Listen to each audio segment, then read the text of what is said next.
Hi everybody, welcome back to another episode. In today's program, we're going to walk through a checklist that you can follow to conduct some year-end retirement savings planning. Now, you want to make sure you start this process well in advance. That's why we're bringing this video to you well before the end of the year. As we always do on these shows, we make sure to answer one of our viewers' questions at the very end. So be sure to enter your questions and or comments in the comments box. Also, make sure to hit the little bell icon and subscribe to the YouTube channel. That way we can alert you to all of our upcoming episodes. Let's get started.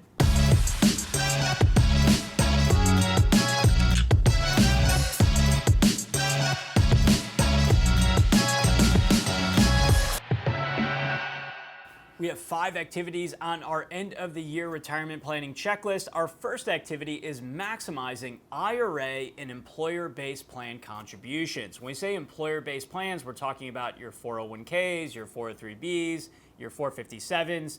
If you're a small business owner, some people refer to them as solopreneurs. Maybe you have a solo 401k or SEP IRA, or maybe you want to establish a SEP IRA or solo 401k. You're going to learn that the contribution limits for these plans are totally separate from an IRA, and you have the ability to contribute to both. One of the most common questions I get is, can I contribute to both my 401k at work or in my business, and then also an IRA? And the answer is absolutely.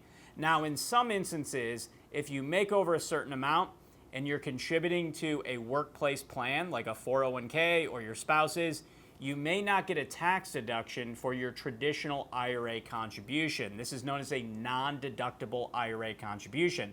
So no one's going to stop you from contributing to the traditional IRA. It's just you might not receive a tax deduction. You will hear of some investors in this instance, they'll make the contribution and then they'll backdoor their way into a Roth IRA. This is known as the backdoor Roth contribution. We have separate training on that as well. Now, how much can you contribute to an IRA for tax year 2023? When you're under the age of 50, you can contribute up to $6,500. And then once you get to the age of 50 and over, you have the ability to make what's called a catch-up contribution. Now, right now, that catch-up contribution is $1,000. So that's going to bring you to $7,500 when you are of the age of 50 or over. So in recap, if you're under 50 with an IRA that's traditional or Roth, you can contribute up to $6,500. When you're 50 and over, $7,500. Now, when we turn the calendar year, you'll most likely be able to contribute more than that amount because of the cost of living adjustment. So just keep your eyes peeled. You can make your contribution now, and then at the turn of the year, you have the ability to make your 2024 contribution. Now, you will hear some folks talk about how you have actually until April 15th or the tax filing deadline to contribute for the previous year. And certainly that is possible. So if you miss the deadline by December 31st, you still have a window of opportunity to make your previous year 2023 contribution.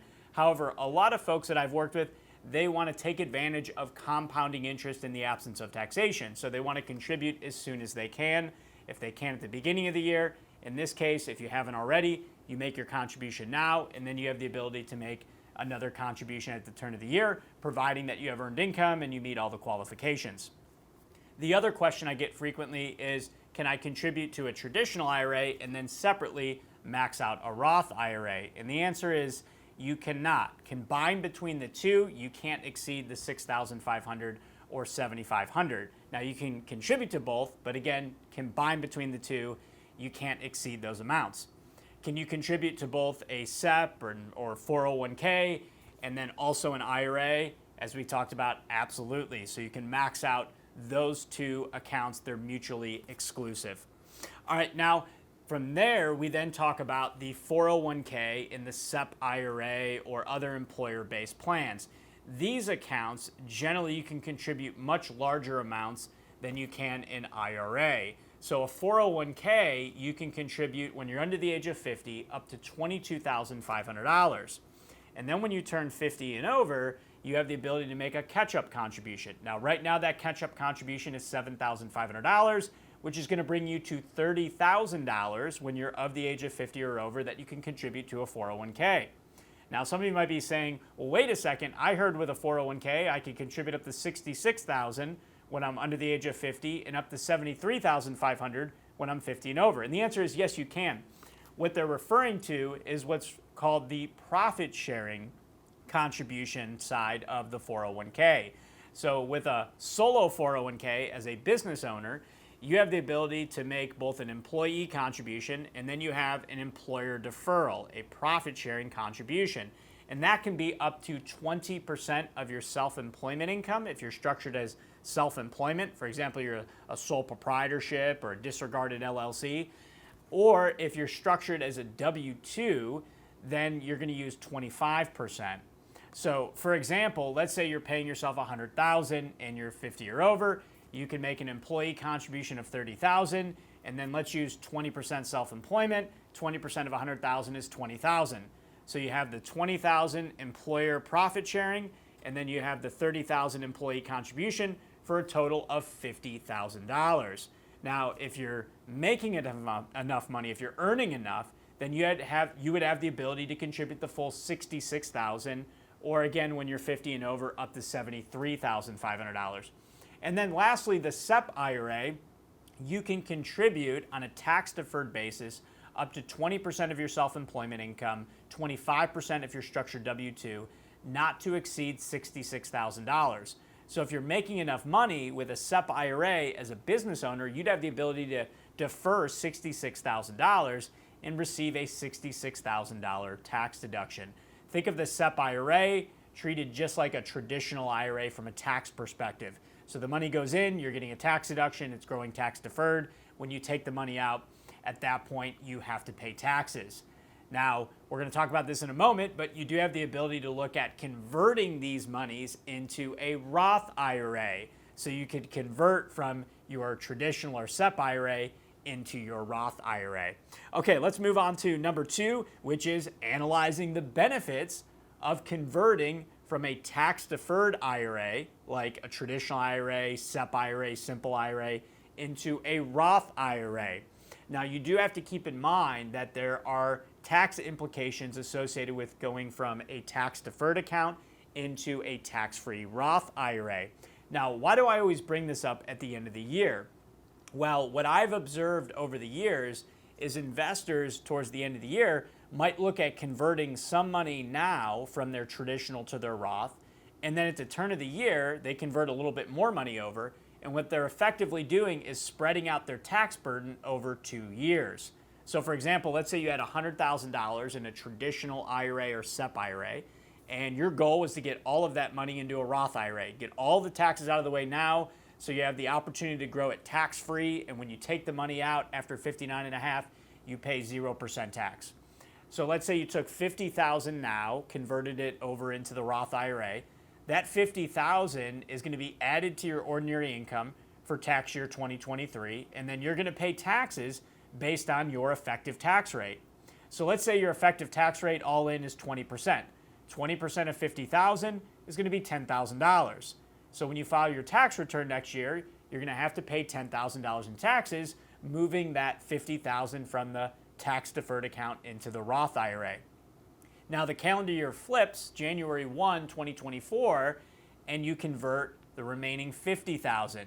And then fast forward, you're going to pay taxes when you file your return for 2024 into 2025.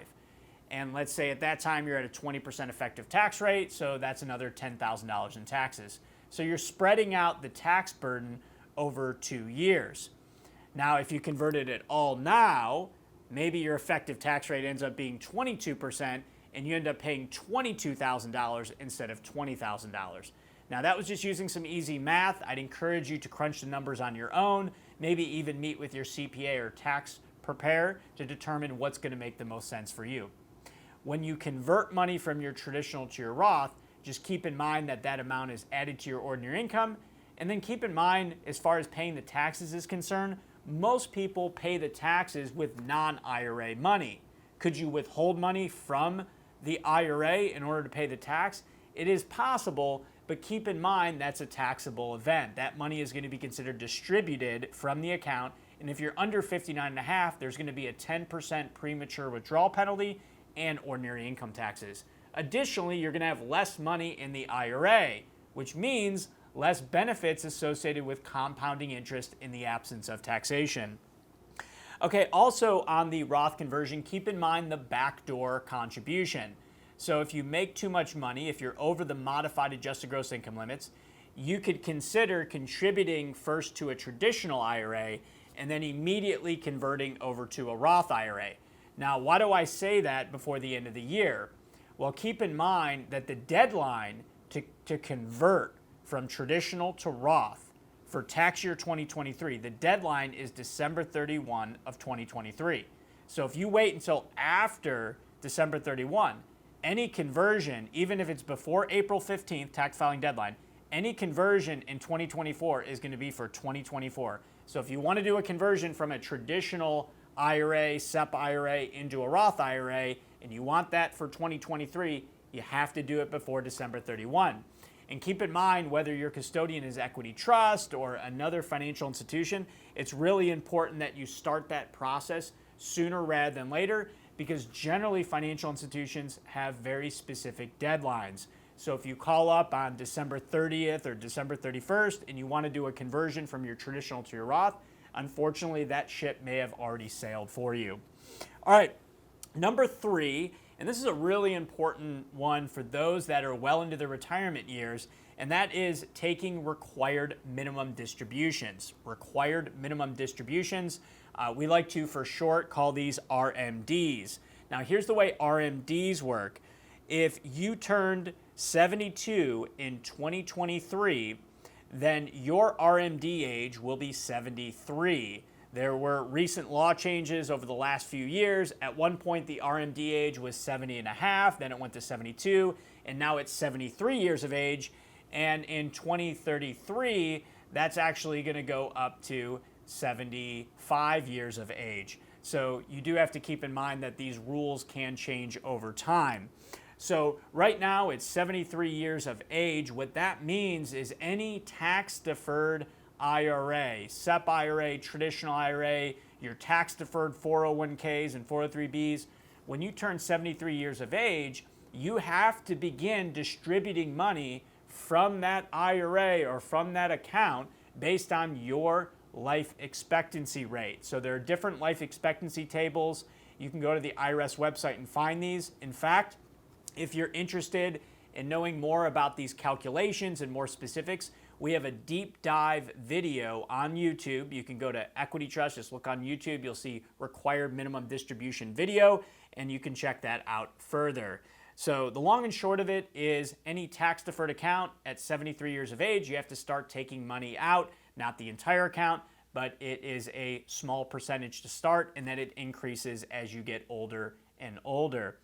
Roth IRAs do not have required minimum distributions for the account owner. So while you're still living with your Roth IRA, there are no required minimum distributions, which means from an estate planning perspective, some folks I've observed, they'll try to convert as much as they can or all of their money from tax deferred into a Roth. So that way when they leave it to their children or their grandchildren, they're leaving a tax-free account to those individuals, and they're relieving them of the burden of taxes when they withdraw that money in their lifetime. Do keep in mind with required minimum distributions, the deadline is December 31st. However, in the first year in which you have to take an RMD, so you turn 73, your first year you have to take an RMD, the IRS does allow you a little time past December 31st. You actually have until April 1st of the following year to satisfy that required minimum distribution.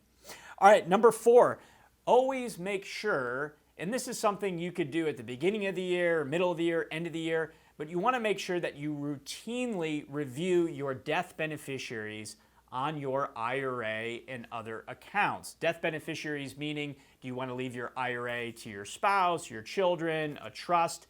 And remember that there are specific rules regarding inheriting an IRA.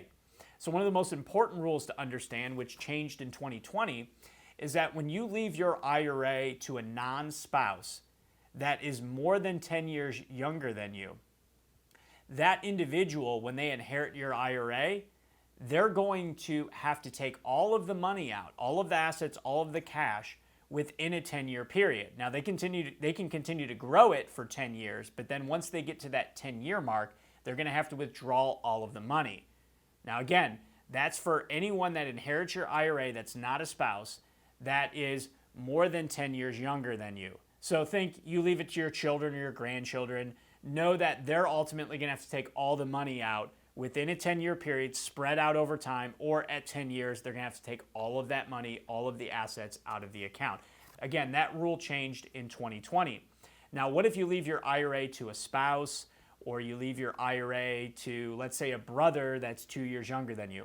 Well, in that case, with a spouse, they can treat it as their own. So they can basically fold it into their own IRA. If you left it to, let's say, a brother that was 2 years younger than you, they're within that 10-year period, so they can actually take distributions over their lifetime using the appropriate IRS life expectancy table.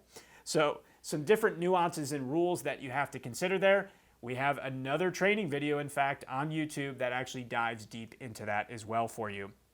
All right, last but not least, we have review your investment strategy, both long-term and short-term. So in terms of using an IRA to invest, of course, there's the methods by which people will use their IRAs to invest in traditional stock market related investments or public market related investments like mutual funds, ETFs, maybe individual stocks, bond funds, individual bonds, treasury securities. So those are more traditional investments.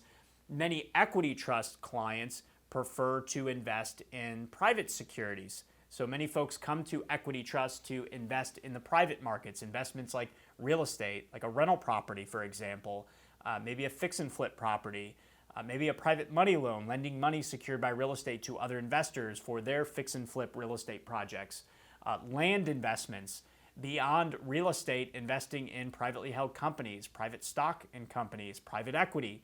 There are online platforms that you can be introduced to where you can invest in private securities. So that is investing in the private markets versus investing in the public markets. And there's different strategies and there's different liquidity and different potential return profiles in these different asset classes. So you want to look at your long-term versus your short-term strategies. In addition to that, physical gold and silver or even digital assets like cryptocurrency. So those are all alternative assets or private market investments, we like to refer to those as, that you can potentially utilize within your equity trust self-directed retirement accounts, whether that's an IRA, 401k, maybe even an HSA account that we sometimes talk about. Now, maybe you're somebody that's looking for a little bit more turnkey approach to investing in private market investments, or maybe you've never had any exposure to private market investments and you're looking for an avenue by which you can get started. Equity Trust has built a portal called WealthBridge, and so you can easily connect your self-directed IRA through this portal WealthBridge into a marketplace for private market investments. And so you'll see you can very easily connect the IRA, browse a variety of private market investment opportunities, do all of your research and due diligence, and then ultimately initiate the investment. And this is all digitally connected within your Equity Trust account. We have dropped in the comments box a link that you can check out, so that way if you want to learn more about WealthBridge and if it's something that will work for you or not, you have the ability to do so. So I'd encourage you to check that out. And on to our question for the day. This is from Paul, who attended one of our previous episodes, and he says, John, so if you roll over $100,000 from a traditional 401 to a Roth, you would pay roughly $20,000 in taxes. So what Paul's asking about is the Roth conversion. Now, if you took money from your 401k and you rolled it over into a traditional IRA first, which is what you would need to do, assuming that 401 is all tax deferred, and then you converted the full $100,000 into the Roth IRA, that $100,000 is going to be added to your ordinary income, and then you're going to pay taxes based on your effective tax rate. Now, Paul, I oftentimes use 20% and $100,000. That's where I came up with the $20,000.